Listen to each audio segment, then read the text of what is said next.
네, 이어서 리플 소식도 짚어보도록 하겠습니다. 리플 같은 경우에는 힘이 좀 빠져 있습니다. 지금 0.36달러대에 자리를 하고 있고, 만약에 0.36달러를 반납할 경우에는 0.33달러까지 후퇴할 가능성이 있다. 다만 200일 단순 이동 평균이 자리한 0.39달러 위로 돌파를 할 경우에는 0.43달러까지 단기적으로 가능하다라고 지금 현재 상황을 좀 바라보시면 될 것 같아요. 이건 에그라 크립토가 XRP 일간 차트를 분석을 한 건데 보시면 아시겠지만 2021년부터 지지라인이 하단 지지라인이 형성되어 왔고 2021년 고점부터 계속 지금 상단 저항 라인이 작용을 하고 있잖아요. 이렇게 커다란 삼각형 패턴이 하나 지금 만들어졌고 또 하나는 작년 하반기부터 이 안에 작은 삼각형 패턴, 그러니까 삼각형이 두 개인 거죠. 그래서 더블 삼각형 패턴이 지금 완성 국면에 가 있다 라고 지금 설명을 하고 있습니다. 그래서 이 조그만한 삼각형 있죠. 요게 완성을 해서 상단 저항을 뚫어낼 경우에는 0.7달러까지 가능하다. 그리고 이 큰 삼각형 있죠. 데일리 기준으로 큰 삼각형에서 상단 저항이 잘 뚫리고 반등을 하면은 4.5달러까지 가능하다. 아마 요 정도 상황이 되려면, 그러니까 조만간 요 정도 상황이 된다라는 거는 이건 소송 이슈 정도가 어떤 긍정적으로 기름을 한번 끼얹어 줘야지 불이 활활 타서 아마 4.5달러 수준까지 나아갈 수 있지 않을까 뭐 기대할 수 있는 부분이 될 건데, 뭐 소송 이슈가 워낙 이게 예측 자체가 지금 언제 나올지 예측할 수가 없잖아요. 다만 이 통상의 사건들을 토대로 아날리스타 토레스 판사가 통상적으로 약식 재판 브리핑 종료 이후에 석 달 뒤에 소송 결과를 공개했다. 뭐 이렇다 보니까 지금 3월 안에 나올 가능성에 대해서 말을 많이 하고 있는 건데 5월이 될 수도 있고 최악에는 지금 9월까지도 얘기가 나오잖아요. 특히 이제 약식 재판에서 만약에 리플이 이겼을 때 이기더라도 SEC가 항소하겠다라는 거잖아요. 가능성이 높다라는 거잖아요. 그래서 그럴 경우에 만약에 지더라도 리플이 지더라도 리플도 지금 항소하겠다라는 거니까 대법원까지 간다라는 거니까 양쪽 다 지금 강대강입니다. 그래서 그렇게 되면 시간의 흐름이라는 건 훨씬 더 몇 년 더 길어질 수 있기 때문에 아마 그렇게 될 경우에는 이 리플 소송 자체가 이제 변수가 아니라 그냥 상수, 그냥 리플은 리플대로 가는 거고 소송은 소송대로 언젠가 끝나는 그런 이슈. 이게 시세를 더 소송 리스크로 억눌리는 그런 상황은 아닐 거라고 기대를 하고 있는데, 어쨌든 대형 삼각형, 일간 차트 기준으로 굉장히 큰 대형 삼각형에서도 패턴 완성 직전이고, 작년 하반기부터 형성돼 온 상대적으로 작은 이 안쪽에 있는 스몰 삼각형에서도 지금 꼬리 부분에 와 있다. 뚫리면 0.7달러. 기대 포인트가 이 기술적인 부분에서는 자리하고 있다라는 점을 우리가 확인할 수가 있습니다. 이건 다크 디펜더가 예전에 내놨던 거예요. 이게 지금 월간 차트거든요. 월간 차트 2020년부터 하단 지지 라인을 받아왔고, 여기서 있죠, 멀티 이어 서포트라고 2020년부터 몇 년에 걸쳐서 하단 지지를 받아왔다. 그러니까 이 말은 굉장히 강력한 지지 라인이다. 그래서 여기를 지지받고 또 마찬가지로 멀티 이어 레지스턴스를 지금 딱 삼각형 패턴으로 형성을 하고 있기 때문에 이게 동시에 지금 맞물리면서 이 부분, 이게 지금 3월이거든요. 3월쯤에 터지면 이 3.3달러까지 나아갈 수 있다. 터지면 어떻게 터지면 소송 결과가 잘 나와주면, 네, 아니면 긍정적으로 해석될 수 있는 상황으로 결과가 나와준다라면, 네, 터지면 이렇게 된다. 이렇게 좀 체크하시면 될 것 같아요. 이 먼슬리 기준으로 보면 참 어마어마한 걸 참 많이 겪었어요, 리플이. 예, 뭐 그런 상황이라는 거 우리가 좀 명확하게 보니까 무시무시하네요. 여기 갔다가 여기 떨어지고 또 여기까지 갔다가 떨어지고 어디까지 가려나 여기까지 갈 것 같긴 한데, 아무튼 뭐 좀 시간이 필요한 종목인 것 같아서 여러모로 좀 아쉽기도 하고 뭐 그렇습니다. 이 양반 한국 왔더라고요. 오늘 서울 왔더라고요. 이 라훌 아드바니, 리플 아태 지역 또 메나 지역 정책 총괄 하는 인물인데, 뭐 맞는 말 많이 하는 사람이에요. 규제 정책에 대해서 이 사람이 지금 총괄을 하고 있는 거거든요. 그래서 명확한 규제가 혁신을 실현하는 거, 그러니까 블록체인 혁신을 실현하는데 도움이 된다. 그래서 한국에서도 이런 명확한 규제를 마련했으면 좋겠다라고 이야기를 합니다. 그러면서 되게 재밌는 얘기를 했어요. 일본, 싱가포르, 영국, 아랍에미리트 이런 이미 리스크에 기반한 규제 프레임워크를 구축한 곳 이런 국가들을 참고하면 될 거야. 그러니까 우리나라는 아직 이게 없잖아요. 명확하지가 않잖아요.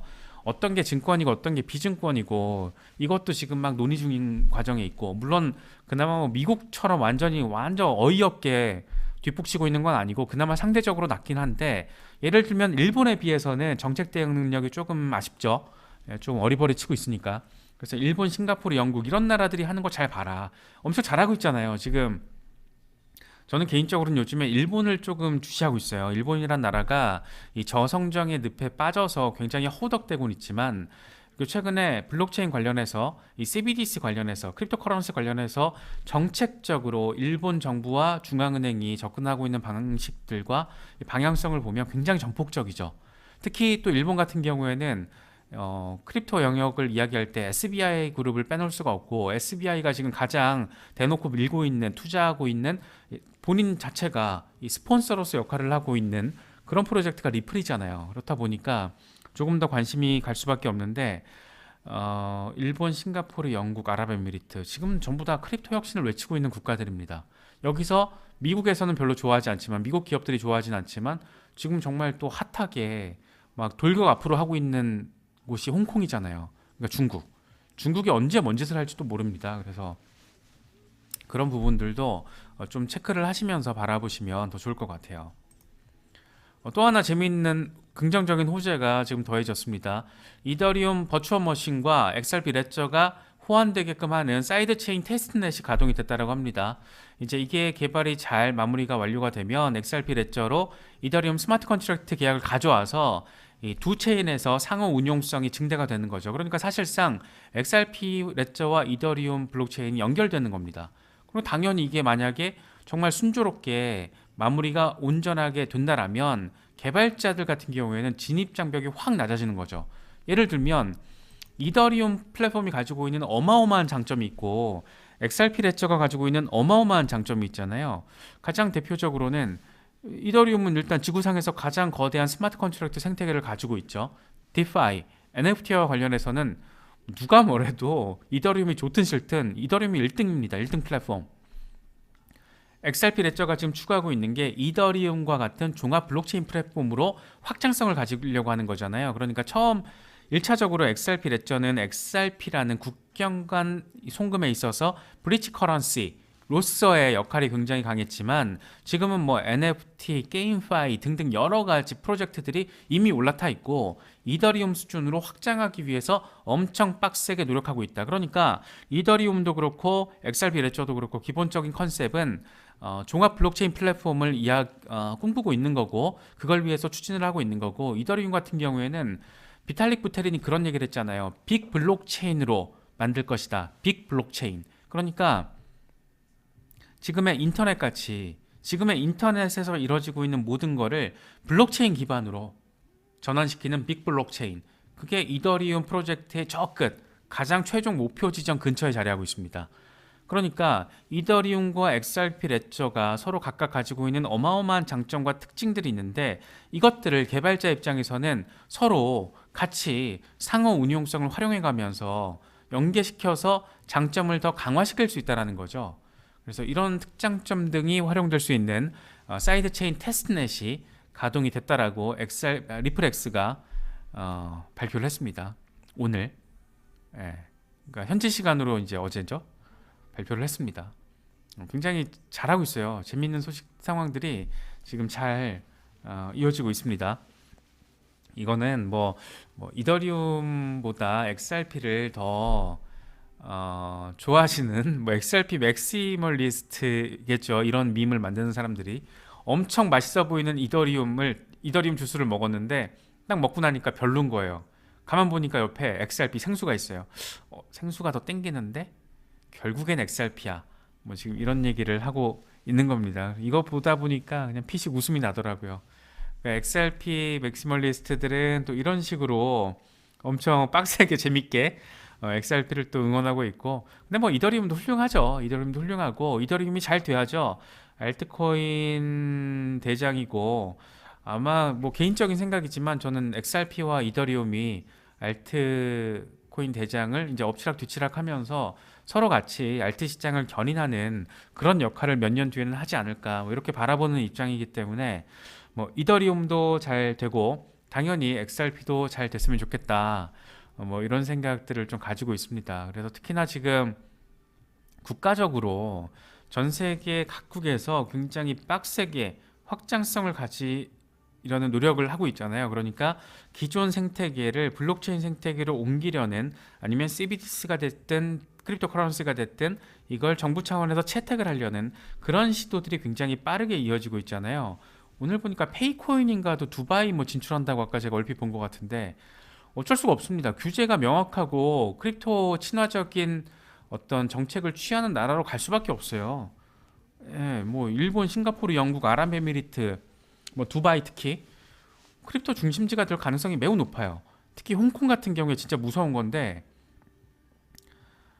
지금 위안화 스테이블 코인, 지금 달러 스테이블 코인이 중심이잖아요. 스테이블 코인 업계에서. 근데 위안화 스테이블 코인 발행사가 본사를 홍콩으로 이번에 옮겼다라고 합니다. 그래서 홍콩에서 위안화 스테이블 코인을 발행을 하겠다라는 거예요. 이건 무슨 말일까요? 중국 정부가 오케이 한 거죠. 오케이를 하든 백업을 하든 그냥 해보라고 사인을 줬든 이거는 중국이 지금 오케이를 한 겁니다. 그러니까 중국 공산당에서 위안화 스테이블 코인 민간 기업에서 CBDC 위안화 CBDC에 도전할 수 있는 위안화 스테이블 코인 발행을 공산당이 가만히 냅둘 리가 없죠. 지금 받아들이는 겁니다. 그래서 언제가 될지 모르겠지만 중국 공산당이 짠 하고 등장해도 이상하지 않은 상황이 펼쳐지고 있다. 그래서 여기는 언급을 안 했지만 일본, 싱가포르, 영국, 아랍에미리트 그리고 홍콩, 그러니까 중국이죠. 그러니까 중국은 아직 중국 본토에서는 크립토커런시를 정식적으로 오케이 한 건 아니지만 홍콩을 통해서 지금 엄청 적극적으로 추진을 하고 있잖아요. 올해 상반기 안에 특히 진짜 너무 딱 길게 봤을 때도 올해 안에 비트코인 현물 ETF가 홍콩에서 출시가 되면 게임 끝났다라고 저는 바라보고 있어요. 이제 그때부터는 진짜 아무 때나 중국 진출. 그렇게 지금 기대를 하고 있거든요. 그래서 그 정도로 만약에 진짜 아시아에서 처음으로 비트코인 선물 ETF를 출시한 데 이어서 비트코인 현물 ETF까지 홍콩에서 출시가 되고 여기에 어마어마한 돈이 글로벌하게 집중이 된다라면 게임 끝난 거죠. 돈이 되는 거니까. 돈이. 그때쯤 되면 우리나라 금융당국에서도 비트코인 현물 ETF 출시에 대해서 논의가 막 군불처럼 일어나기 시작할 거예요.